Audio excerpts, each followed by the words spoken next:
کہ ان کی جو پوری قوم تھی وہ جا کے مصر میں بسی تھی، اور مصر میں یہ چھوٹی سی کہہ لیجیے ایک کمیونٹی مسلمان تھی اور باقی پورا مصر کفرستان تھا۔ تو ایسے ملک کے اندر اقلیت کا اپنے ایمان پہ باقی رہنا بڑی چنوتی ہوا کرتا ہے، اکثریت اپنے پہ ظلم کرنا چاہتی ہے۔ حضرت یعقوب کو جو بات پیشین کی تھی یہی تھی کہ مصر کے اندر ہمارے بچے ایمان پہ باقی رہیں گے یا فرعونیوں کے پیچھے چلے جائیں گے۔ تو مرتے دم جب روح نکلنے کا وقت قریب ہے تب اطمینان چاہ رہے تھے، ما تعبدون من بعدہ، تم بتاؤ میرے بعد تم کس کی عبادت کرو گے؟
والصلاة والسلام على رسوله الكريم وعلى آله وأصحابه أجمعين.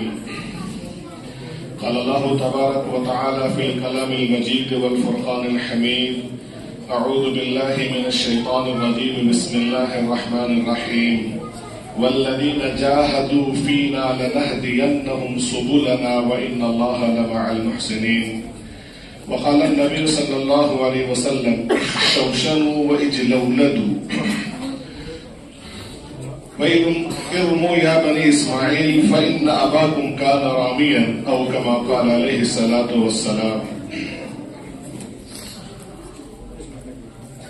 محترم صدر کرام اور اسٹیج پہ بیٹھے ہمارے علماء کرام اور اس مدرسے کے اراکین حضرات، اساتذہ کرام، منتظمین کرام، طلبہ عزیز اور ان کے آئے ہوئے گارجین اور ان کی آئے ہوئی ماں اور بہنیں، بڑی خوشی ہوئی ہمیں ابھی ان باتوں کو سن کر کہ ماشاءاللہ اس مدرسے کا 80% جو اخراجات ہے وہ اراکین پورا کرتے ہیں اور ایک فیصلے پہ سب متفق ہوتے ہیں، اور دعا تو ہوگی ماشاءاللہ. سب سے پہلے میں دعا کرتا ہوں اللہ تعالیٰ اراکین کے اندر اتحاد باقی رکھے. اور عام طور پہ جانا ہوتا ہے مجلسوں میں، شوراؤں میں، تو وہ اراکین کی آپسی اناد مدرسے میں چلی جاتی ہے. ہاں، وہ اس کی رائے کو کاٹے گا، وہ اس کی رائے کاٹے گا، کیوں؟ وہ ہمارے دشمن ہیں. ادارے کے مفاد میں باتیں نہیں ہو پاتی ہے، تو ایک دوسرے کی کاٹم کٹی میں 3، 4، 5 گھنٹے صرف ہو جاتے ہیں.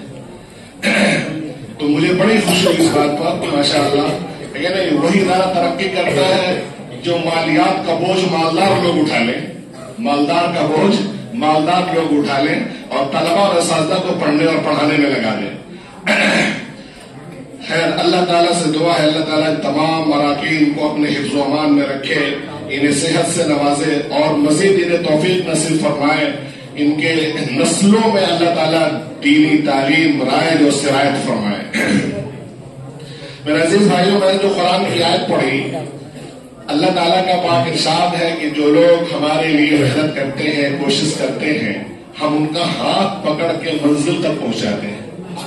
اگر ترجمہ کر دیا جائے اردو میں تو ان کا ہاتھ پکڑ کے ہم منزل تک پہنچاتے ہیں. یہ نہیں کہ راستہ بتاتے ہیں کہ یہاں سے دائیں نکلیے گا اور ٹرن بائیں ماریے گا پھر یوں ماریے گا، یوں نہیں، ہاتھ پکڑ کے ہم منزل تک پہنچاتے ہیں. جاہد فینا، قرآن کے اندر جاہد جہاد کا لفظ کافی آیا ہے. تو آپ تھوڑی سی بات میری سمجھیں. تقریریں تو ماشاءاللہ ہو گئی، مولانا عبد الرحمان صاحب نے تو دل کے تار کو ہی چھیڑ دیا، آنکھوں سے آنسو رواں ہو گئے، دل تھام کے آدمی ان کی باتیں سن رہا تھا. حضرت مولانا علی میاں رحمۃ اللہ علیہ نور اللہ مرکزہ، جو بڑے مفکر مانے گئے ہیں اور ان کے مفکر اسلام کا خطاب دیا امت نے، انہوں نے عربوں کی ان خصوصیات کا تذکرہ کیا ہے جس بنا پر اللہ نے ان کو اپنے نبی کی صحبت کے لیے منتخب فرمایا. باقی تو ان کے رضائل گناتے ہیں نا کہ کیا کیا خرابیاں تھیں. حضرت مولانا علی میاں رحمۃ اللہ نے ان کی خوبیاں گنائی ہے کہ آخر کچھ تو خوبی تھی کہ اللہ نے اپنے آخری نبی کے صحابی کے لیے ان کو منتخب کیا. اس میں سے جو ایک خوبی حضرت مولانا نے گنائی ہے وہ ہے جفا کشی. عرب کی قوم محنتی بہت تھی. اللہ تعالیٰ کو جفا کش قوم محبوب ہے آرام طلب کے مقابلے میں. اس وقت ایجوکیشن سسٹم جو چل رہا ہے دنیا کے اندر وہ آپ دیکھ رہے ہیں، اور ہم نے ہماری نسلوں نے وہ تعلیمی سفر پورا کیا اور رزلٹ آ گیا ہے. ان کے اندر بے دینی کی جو شرح ہے وہ زیادہ ہے، دینداری بہت کم ہے ان کے اندر. تو ان آنے والے نتائج سے ہم اپنا لاہ عمل بدلیں گے انشاءاللہ. غوروں تو بنا دیا غیروں نے یا ہمارے بدخواہوں نے، بظاہر ہمارے خیرخواہ دکھتے لیکن ہے وہ بدخواہ. وہ ایسا سسٹم انہوں نے اڈاپٹ کیا، لے کر آئے کہ ہمارے بچے آہستہ آہستہ بے دین ہو جائیں. تو ہم ان کے چکر میں نہیں رہیں گے، ہم اپنا الگ سے پورا سسٹم بنائیں گے اور ہمارے بچے وہاں سے گزر کے دیندار ہو جائیں گے انشاءاللہ آخر تک. سب سے پہلی بات جو مجھے آپ کے سامنے عرض کرنی ہے، پہلے بھی عقل مند لوگ اپنے بچوں کی پرورش کچھ ایسے مشقت والے ماحول میں کرواتے تھے کہ بچے جفاکش ہوں. آپ نے واقعہ بارہا سنا ہوگا نعتوں کے اندر، حضرت حلیمہ سعدیہ کے یہاں نبی صلی اللہ علیہ وسلم دودھ پینے کے لیے جا رہے ہیں.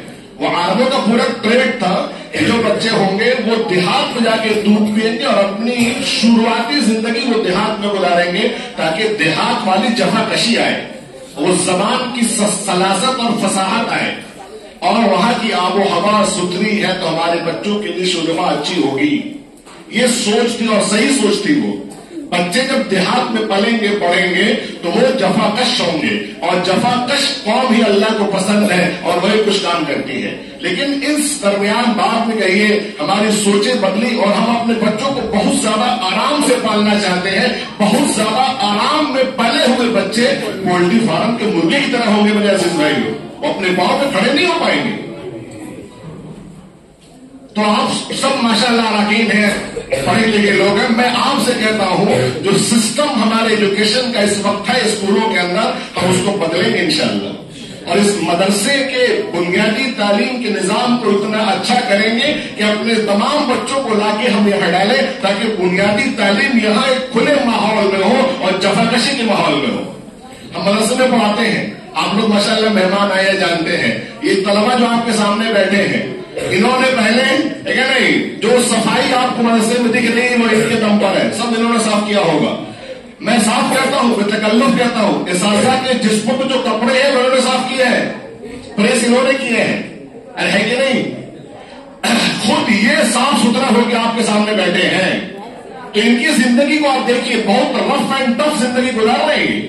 ہمارے وہ بچے جو شروع سے اسکول میں جاتے ہیں ان کی زندگی، ان کا لائف اسٹائل دیکھیے اور ان کا لائف اسٹائل دیکھیے. یہ بچے حالات کا زیادہ مقابلہ کریں گے انشاءاللہ وہ مقابلے ان بچوں کے. تو ہم کچھ سسٹم میں ایسا کریں کہ اپنے بچوں کو بہترین یہاں ڈال سکیں کہ یہاں ایک بنیادی تعلیم بھی ہوگی پہلے، لیکن نا اس کے بعد جفا کشی کے ماحول میں بچے ہمارے پلیں گے پڑیں گے. کسی کا لڑکا ہو جفا کش تو ہونا چاہیے اسے. یہاں تو ہندو بھائیوں کے یہاں بھی ہمارا تھا، پہلے گروکل چلا کرتے تھے. گروکل کے اندر بادشاہ کا بیٹا بھی ہے، وزیر کا بھی ہے اور عام بھی ہے. اس کے اندر عام مشقت سے وہ رہتے تھے، گائے چلانا ہے نہیں، سب خدمت کرنا ہے. اس کے اندر سارے علوم سکھاتے تھے. تو ہمارے یہ اسی طرح سے ہے کہ اس کے اندر جو بچے رہتے ہیں وہ بہت رف اینڈ ٹف ہو جاتے ہیں اور حالات کا مقابلہ زیادہ اچھے طریقے پر کریں. ان بچوں کو آپ کہیں ڈالیے اور اٹھائیں گے نہیں انشاءاللہ، مینج کر لے جائیں گے. حالات کو سہ لیتے ہیں یہ. تو وہ آدمی جو زیادہ جفاکش ہو وہ حالات کا زیادہ مقابلہ کرے گا اور زیادہ اپنی قوم کی خدمت کر سکے گا اور اپنے معاشرے کو لے کے چل سکے گا. اور مقابلے ان بچوں کے جو بہت زیادہ آرام سے، اور ہم کہتے ہیں کہ ان کو بہت ہم نے رکھا ہے دم چادر میں ٹھک بھک کے دم، لیکن وہ حالات کا مقابلہ نہیں کر پائیں گے. ہوا کے ایک ہی جھونک کو ہو جائیں گے، گھبرا کے بیٹھ جائیں گے کیونکہ حالات کبھی انہوں نے سہا ہی نہیں. میں قرآن سے شہادت دیتا ہوں، نبی پاک صلی اللہ علیہ وسلم کے ارشاد کے مطابق جنگ احد کے اندر آپ نے سب کو سربستہ کر دیا تھا. حکم نہ ماننے کی وجہ سے عارضی شکست ہوئی، اس کے جو اسباب اللہ نے بتائے ہیں اس میں سے ایک سبب یہ ہے کہ ہم نے ان کے اوپر مصیبت کے اوپر مصیبت ڈالی تاکہ یہ مصیبت دور ہو جائے. فَأَصَابَكُمْ غَمًّا بِغَمٍّ لِكَيْ لَا تَحْزَنُوا عَلَىٰ مَا فَاتَكُمْ وَلَا تَفْرَحُوا بِمَا أَصَابَكُمْ. تو مصیبتیں اتنی پڑی کہ وہ آسان ہو گئی. ایک شاعر کا شعر بھی ہے. تو یہ بچے جو ہیں جس ماحول میں رہ رہے ہیں یہ جفا کش ہو جاتے ہیں. تو کیا ہم نہیں چاہتے کہ ہمارے بچے بھی جفا کش ہوں؟ اللہ کو جفا کش لوگ پسند ہیں، لیکن نہیں. تو میرے عزیز بھائیوں، سب سے پہلے ہمیں یہ طے کرنا ہے کہ ہمارے بچوں کی جو بنیادی تعلیم ہوگی وہ اسی طرح سے ہوگی کہ ہمارے بچے بھی جفا کش ہوگی انشاءاللہ. اس میں دوسری بات آپ کے سامنے مجھے عرض کرنی ہے. اس وقت جو سسٹم چل رہا ہے ایجوکیشن کا، نرسری سے ہمارے بچے شروع کرتے ہیں پڑھنا، اسکولوں میں جانا اور صبح شام مکتب جاتے ہیں. تو میرے عزیز بھائیوں، وہ صبح شام کا مکتب انہیں دین اور ایمان کی جو ضرورت پوری نہیں کر پا رہا ہے، بالکل نہیں کر پا رہا. لہذا ہمیں یہ کرنا ہے. اب ذرا آپ کے سامنے بات رکھتا ہوں، تنقید کے لیے رکھتا ہوں کہ ان کے اوپر جو سلیبس کا بوجھ ڈالا گیا ہے اور سبجیکٹس کا جو بوجھ ڈالا گیا ہے، ننا سا بچہ ہے، میتھمیٹکس بھی ہے، سائنس بھی ہے، ہسٹری بھی ہے، دنیا بھر کے مضامین اس کو پڑھائے جا رہے ہیں. آپ ان بچوں کا بستہ دیکھیے اور ان کی صحت دیکھیے. میں بلا مبالغہ کہتا ہوں کہ ہم نے اپنے بچوں کے صحت کا سودا کر دیا ہے تعلیم کے نام پر، ہم سمجھ نہیں پا رہے ہیں. ایک متمول گھرانے کا جو بچہ ہے، صبح اٹھ کے پہلے وہ اگر دیندار ہوگا تو مکتب جائے گا، آدھے گھنٹے کے لیے کو رجا کر جائے گا، اس کے بعد آ کے اسکول جائے گا. اسکول سے آتے یا تو مولوی صاحب پڑھانے کے لیے آ جائیں گے یا ٹیوشن ٹیچر والے وہ چلائے گا. میں ایک اپنے عزیز کیا گیا تھا، صبح بچہ اسکول گیا تھا 7 بجے، جیسے وہ 2 بجے اسکول سے آیا، ابھی 2 لقمہ کھایا نہیں کہ مولوی صاحب آگے پڑھانے کے لیے. اب آدھا گھنٹہ انہوں نے پڑھایا. اب بچائیے 6 سال کا بچہ ہے، 4 سال کی بچی ہے، صبح 7 سے لے کے 2 بجے تک اسکول میں پڑھ کر آئی ہے، 2 لقمہ کھانا کھائی ہے. کیا اس کی صحت اس قابل ہے کہ پھر بیٹھ کے پڑھے کو؟ وہ پھر بیٹھ گئی مولوی صاحب کے سامنے، ہاں 1 گھنٹہ آدھا گھنٹہ جو پڑھا. جیسے مولوی صاحب گئے وہ ٹیوشن ٹیچر آ گئے، 1 گھنٹہ 2 گھنٹہ انہوں نے بچے کا لیا. اور میں دیکھتا ہوں کہ ٹیوشن ٹیچر جو ہوتے ہیں وہ اسکول میں کلاس ورک کو ہوم ورک نہیں کراتے، وہ اپنا چلاتے ہیں، اپنا پڑھاتے ہیں. بچے اور زیادہ مضبوط ہو جائیں گے. میں دیکھ رہا تھا بچے اور مضبوط ہوتے ہیں کہ ان کی صحت اور کمزور ہوتی ہے. وہ اپنا پڑھایا، انہوں نے اپنا ہوم ورک دے دیا. اب بچے کے اوپر اسکول کا ہوم ورک ہے، مولوی صاحب کا کہہ لیجیے ہوم ورک ہے اور ٹیوشن ٹیچر کا ہوم ورک ہے، اور دن بھر اس کا لگ گیا پڑھنے میں. اس کی آنکھیں دھس گئی، گالیں پچک گئی. وہ اٹھتا ہے تو اس کو چکر آتا ہے، کہتا ہے ممی مجھے چکر آ رہا ہے.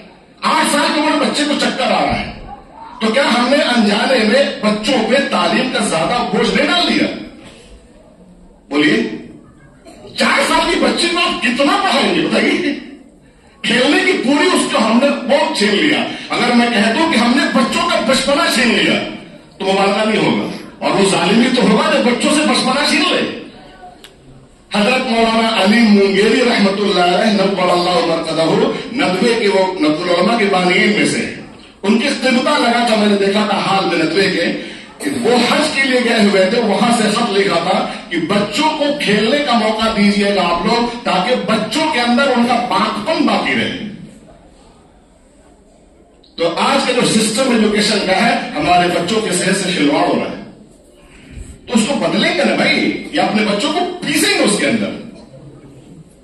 تو میرے ذہن میں وہ سسٹم آپ کے سامنے پیش کرتا ہوں کہ ہم اپنے بچوں کو سب سے پہلے تو ہم یہ تصور کریں، اولاد اللہ کی دی ہوئی نعمتوں میں سے ایک بڑی نعمت ہے. اور ایک عربی شاعر نے کہا کہ یہ اولاد جو بیٹھی، اولاد کچھ اور نہیں ہے، یہ جگر کا ٹکڑا ہے. کیا ہے یہ؟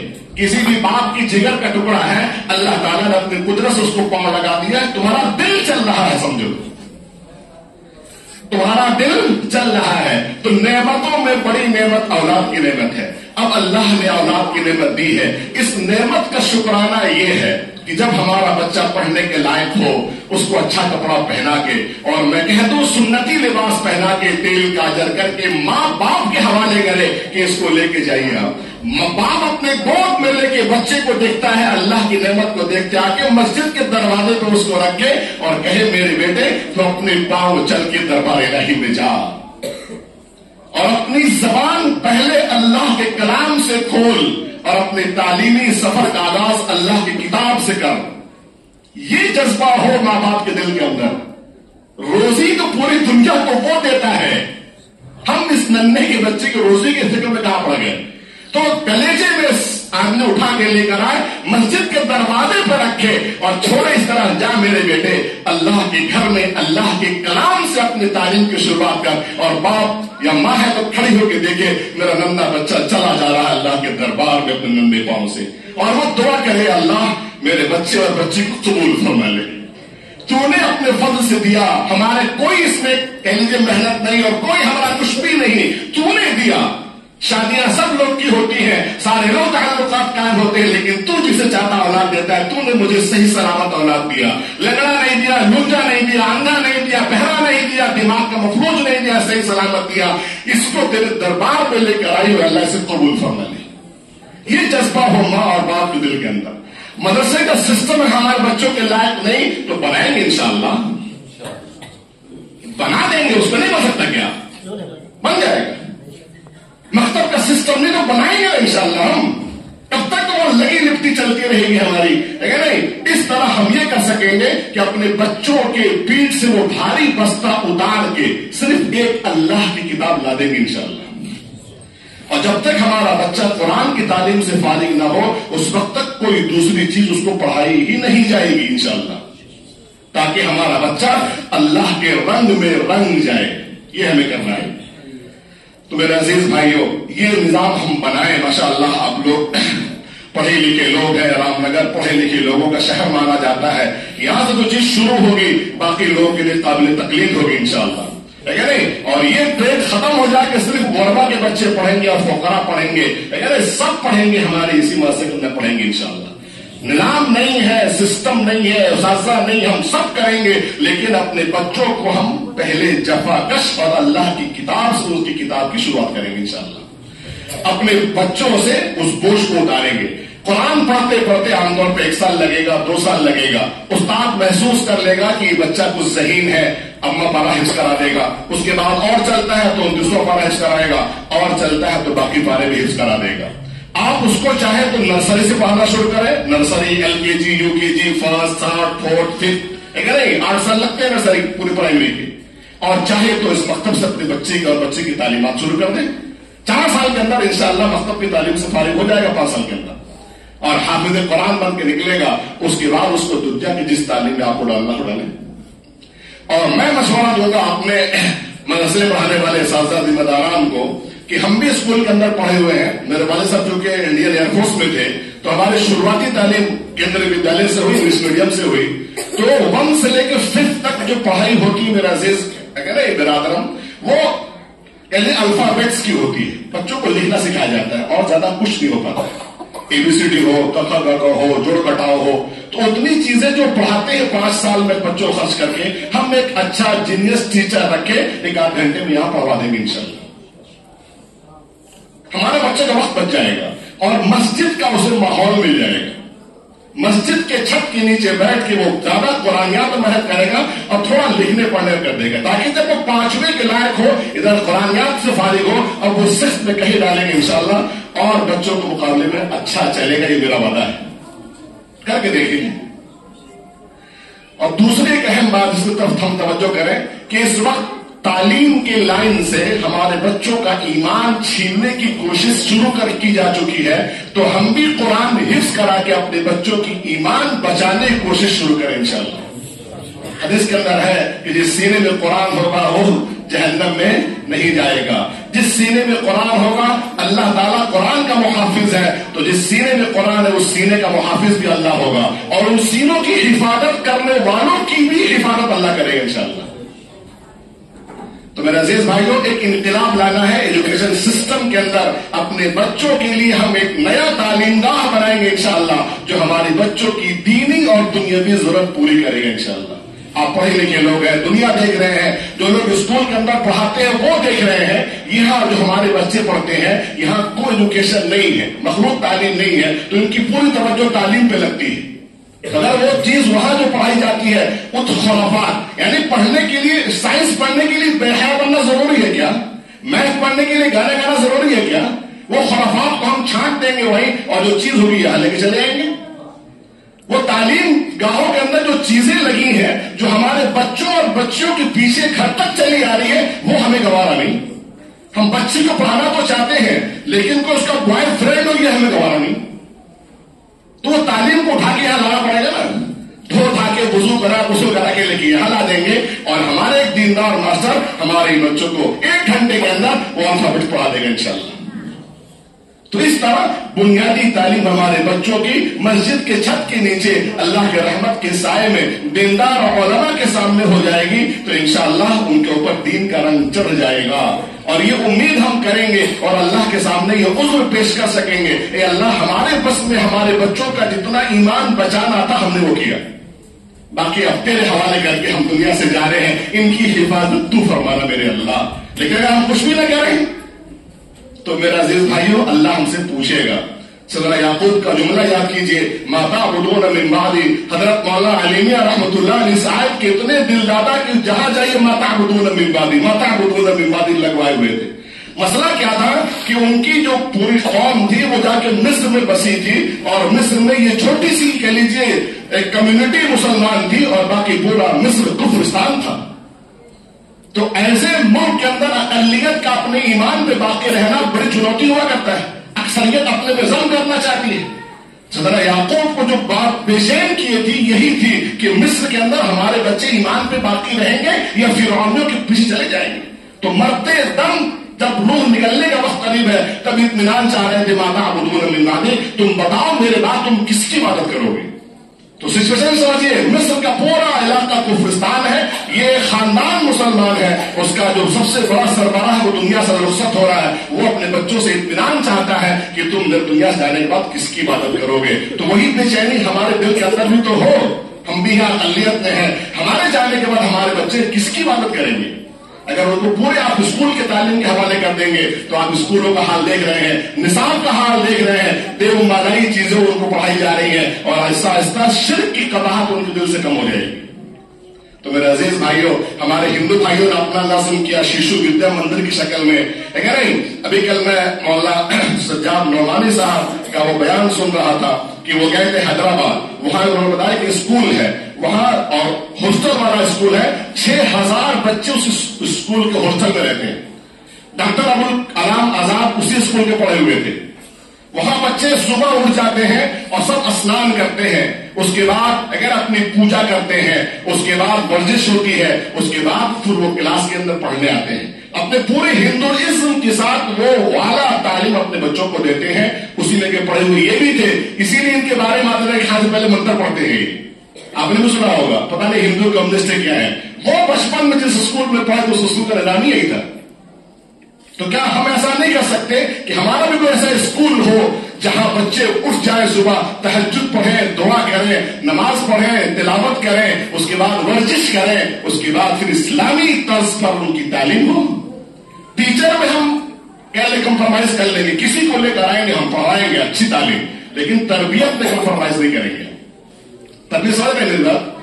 ٹیچر تو کوئی ہے جو اچھا ہو اس کو ہم لے کر آئیں گے، سائنس کا ہو، میتھمیٹکس کا ہو، فزکس کا، کیمسٹری کا، سب سے ویل کوالیفائڈ کو لے کر آئیں گے، جب وہ ہمارے مذہب کا نہیں ہو تب بھی لے کر آئیں گے اپنے بچوں کی تعلیم کے لیے، لیکن تربیت تو اپنے لوگوں کے حوالے ہوگی۔ اور ایک بات آپ کے سامنے شاید میں نے پہلے بھی عرض کی تھی، پچھلے سال آنا ہوا تھا، اس سال میں پھر عرض کر دوں اور آپ کی توجہ مبذول کراؤں۔ اللہ تعالیٰ نے قرآن کے اندر ایک حکم بیان فرمایا ہے، ذرا ہم غور سے سنیں، علماء کرام موجود ہیں، ان کے سامنے اپنی بات رکھتا ہوں، کوئی گڑبڑ ہو تو اس کو ہمیں متنبہ فرمائیں کہ شکار کے احکام اللہ نے بیان فرمائے، یسألونک ماذا أحل لهم، کیا چیزیں حلال کی گئی ہیں، أحل لكم الطیبات وما علمتم من الجوارح مكلبين تعلمونهن مما علمكم الله فكلوا مما أمسكن عليكم واذكروا اسم الله عليه۔ یہ شکار کے احکام ہے، اور آپ سے بتاتا چلو احادیث کے اندر جو تشریح ہے ان آیات کی، وہ حضرت حاتم کے بیٹے عدی سے پوری منقول ہے، مطلب وہی حاتم جن کے بارے میں مشہور حاتم تائی، ان کے بیٹے عدی ہیں، وہ تمام احادیث کے راوی ہیں جو شکار سے متعلق ہیں۔ شکار کو سمجھیے عربوں کی ایک ضرورت تھی، اگر وہ شکار کریں گے تو رات میں چولہا جلے گا، اور شکار نہیں ملے گا تو بھوکے سونا پڑتا تھا۔ دیکھ ہمارے یہاں شکار ایک شوق تھا راجا مہاراجاؤں بڑے لوگوں کا، لیکن عربوں کی ضرورت تھی، وہ شکار کریں گے تو کھانا نہیں، شکار تو کھانا نہیں، بھوکے رہنا پڑے گا۔ نبی پاک صلی اللہ علیہ وسلم نے فرمایا تھا ارموا یا بنی اسماعیل، اے بنی اسماعیل تم شکار کیا کرو، بھائی نادا تم کا رامیا، تمہارے والد اسماعیل کیا تھے؟ شکاری تھے۔ حضرت اسماعیل کا چولہا چلتا تھا شکار کے گوشت اور زمزم کے پانی سے۔ اس میں احکام یہ بیان ہوئے ہیں کہ جن جانوروں کو شکار کے لیے سدھایا جاتا ہے، جو شکاری لوگ ہوتے ہیں وہ جانور رکھتے ہیں، کتا رکھتے ہیں، چیتا رکھ لیتے ہیں، کوئی شکرا رکھتے ہیں، ان کو سدھانے کے بارے میں قرآن کے اندر حکم بیان ہوا کہ جو علم اللہ نے تمہیں سکھایا ہے اگر وہ علم تم انہیں سکھاتے ہو، یعنی اس بنیاد پر ان کی تربیت کرتے ہو، اور یہ شکار پہ تم ان کو چھوڑتے ہو اور یہ پکڑ لے شکار اور ناخن سے اگر ان کو لگ جائے، چیرا لگ جائے، خون نکل جائے اور اس کے ہاتھ میں وہ مر جائے، تب بھی اس کو کھانا حلال نہیں کرے۔ کون جانور جس کی تربیت کس نے کی ہے؟ کسی مسلمان نے کی۔ لیکن وہی اگر دوسرا کوئی اس کی تربیت کرنے، مجوسی کتا ہو یا یہودی کا ہو یا مشرک کا ہو، اگر وہ شکار پکڑ لے اور اس کے ہاتھ میں مر جائے تو اس کو کھانا جائز نہیں ہوگا۔ میرے عزیز بھائیوں، یہ تو تھا واقعہ۔ اب میں جو بات عرض کرتا ہوں اس کو ذرا غور سے سنیے گا۔ اللہ تعالیٰ نے جانوروں کے تربیت میں بھی غیروں کا اعتبار نہیں کیا، تو ہم نے اپنے بچوں کے تربیت میں غیروں کیسے اعتبار کر لیا؟ ان کے گود میں ڈال کے کیسے مطمئن ہو گئے؟ بولیے، کیا ہم اتنے اپاہج اپنے بچوں کی ہم تربیت بھی نہیں کر سکتے؟ اپنے ننھی بچی کو ہم نے بے حیائی کے ماحول میں ڈال دیا اور اب کہتے ہیں کہ پاک دامن بنے رہنا۔ قصور اس ننھی بچی کا ہے کہ ہمارا ہے؟ کل وہ قدم اٹھاتی ہے تو معاشرہ اس کو تھو تھو کرتا ہے، ماں باپ اس کی پٹائی کرتے ہیں، گھر سے نکالتے ہیں۔ میں کہتا ہوں کہ اس کی پٹائی نہیں، تمہاری پٹائی ہونی چاہیے۔ تم نے اپنی بچی کو وہاں بھیجا کیوں؟ وہ تو معصوم تھی، کلی تھی، تم اس کو فاطمہ بناتے تو فاطمہ بنتی، تم نے اس کو ڈانسر بناتے ڈانسر بن گئی۔ تو قصور ہمارا کہ بچی کا ہے؟ تو میرے عزیز بھائیوں، ہم تعلیم کے دل دادا تو ہیں، لیکن تعلیم کے پیچھے جو بے حیائی چلی آ رہی ہے وہ ہمیں گوارا نہیں، جو تہذیب چلی آ رہی ہے وہ ہمیں گوارا نہیں۔ ہماری بچی ڈاکٹر ہو ہم چاہتے ہیں، مریضوں کے علاج کرے ہم چاہتے ہیں، فی سبیل اللہ علاج کرے ہم چاہتے ہیں، لیکن جو بے حیائی در چلی آ رہی ہے گلے نگلنا بہت مشکل ہوتا ہے۔ تو کیا اپنے بچیوں کے لیے ہم کچھ ایسا سسٹم نہیں کر سکتے کہ وہ سر پہ دوپٹہ رکھ کے اعلیٰ سے اعلیٰ تعلیم حاصل کرے؟ ارے ہم اعلیٰ لیول پہ نہیں کر سکتے ہیں، پرائمری لیول پر تو کر سکتے ہیں نا۔ تو ہم پرائمری شروعات کریں گے انشاءاللہ، اور مکتب کو اس کو ہم ٹارگیٹ بنائیں گے۔ اسکول والے پتا نہیں کب وہ دینی ماحول قائم کریں، یہاں تو دینی ماحول موجود ہے، صرف ایک ٹیچر لے کر آنا ہے میتھ اور سائنس کا، ہمارے بچوں کو اسی دینی ماحول کے اندر میتھ اور سائنس پڑھا دے گا اور کم وقت میں پڑھا دے گا۔ آپ دیکھ رہے ہیں اسکولوں کا حال، اسکول والے بھی ہیں، میں ان سے معافی کہتا ہوں، جتنا فوکس ان کے یہاں ڈیکوریشن پہ اتنا ایجوکیشن پہ بھی۔ پرائیویٹ اسکول تو زیادہ، یہ ڈریس وہ ڈریس فلاں ڈریس، یہ گاڑی وہ گاڑی، اور جا کے ٹیچر دیکھیے تو 1500 روپے ٹیچر کو دیتے ہیں۔ وہ لیڈیز ٹیچر ہے جو میٹرک پر دھکے دے کے پاس ہوئی ہے، وہ کیا پڑھا دے گی ہمارے بچوں کو؟ تو اس کا 8 گھنٹہ گیا کہ نہیں گیا؟ ارے بولیے، تو ٹیچر اچھا ہوگا، ایک درخت کے نیچے بیٹھے گا، وہ اچھی تعلیم دے گا انشاءاللہ۔ دیوبند کی جو تاریخ ہے، ایک انار کے جھاڑ، درخت نہیں ہوتا، انار کا جھاڑ ہوتا ہے، اس انار کے جھاڑ کے نیچے ایک استاد بیٹھ گئے اور ایک شاگرد بیٹھ گیا اور وہی سے تعلیم شروع ہو گئی۔ آج وہ دارالعلوم دیوبند ہے۔ تو قابل استاد پھٹی لنگی اور پیبند لگا کرتا پہن کے جھوپڑی کے اندر بیٹھ جائے گا اور اپنے بچوں کو وہ علم دے دے گا جو وہ ٹائی گائی اور ہیٹ بیٹھ کر کے اور وہ لوگ دے پائیں گے۔ اچھے استاد چاہیے ہمیں، بس اس کے لیے اہل مدارس بھی یہاں موجود ہے، اسکول والے موجود ہیں، ہم اس میں کمپرومائز نہ کریں، اساتذہ اچھے ہو، ورنہ سارا سسٹم تو ہوگا، اساتذہ اچھے نہیں ہوگی تعلیم اچھی نہیں ہو پائے گی۔ اور جو استاد اچھے ہو ان کی پھر قدر کی جائے، ان کی ہمت افزائی کی جائے، جیسے ماشاءاللہ یہاں دیکھنے کو ملا، ان کو روکا جائے، ان کی ضروریات پوری کی جائے، اور پھر ان کو بسا دیا جائے۔ جب ایک استاد بس جائے گا تو طلبا تو خود ہی چلے آئیں گے انشاءاللہ پروانے کی طرح۔ تو اللہ تعالیٰ سے دعا ہے، اللہ تعالیٰ ہم سب کو اس تعلیم کے اس دور میں اپنے بچوں کی ایمان اور بچیوں کی عفت اور عصمت بچانے کے ساتھ ساتھ تعلیم دینے کو سسٹم ہم ڈیولپ کریں۔ اس کے لیے میں اراکین کو دعوت دیتا ہوں کہ آپ لوگ سر جوڑ کے بیٹھیں اور کچھ ایسا کریں اور ایسا سسٹم اپلائی کریں کہ ہر مالدار سے مالدار آدمی اپنے بچے کو بے درے کے ہڑا لے، تاکہ ہمارے بچے جفاکش ہوں۔ گھر کے اندر ان کو آرام طلب بنا دیں گے تو وہ کام کے نہیں ہوں گے۔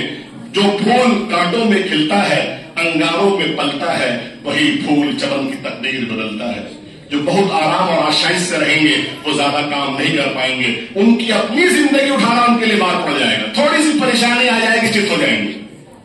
تو میرے عزیز بھائیوں حالات کا رخ آپ دیکھ رہے ہیں حالات کیسے ہوتے جا رہے ہیں. ایسے میں ہمیں جفاکش افراد چاہیے محنت والے افراد چاہیے اور ہم یہاں اپنے بچوں کو انشاءاللہ محنت جفاکش بنائیں گے.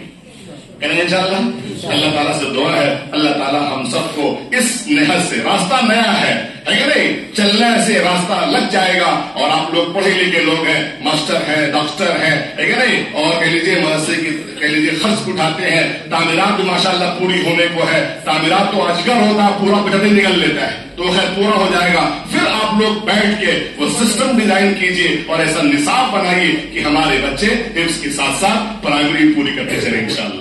اس کے بعد چھٹے وہ کہیں جائیں گے ہے کہ نہیں اور اس کے بعد وہ ہمارے اچھے ڈاکٹر بھی ہوں گے اچھے انجینئر بھی ہوں گے اور اچھے پروفیسر بھی ہوں گے. جہاں جائیں گے ایمان کے ساتھ زندہ رہیں گے. ہمارے بچوں کی تعلیم کا بھی نظم ایسا ہو ماشاءاللہ.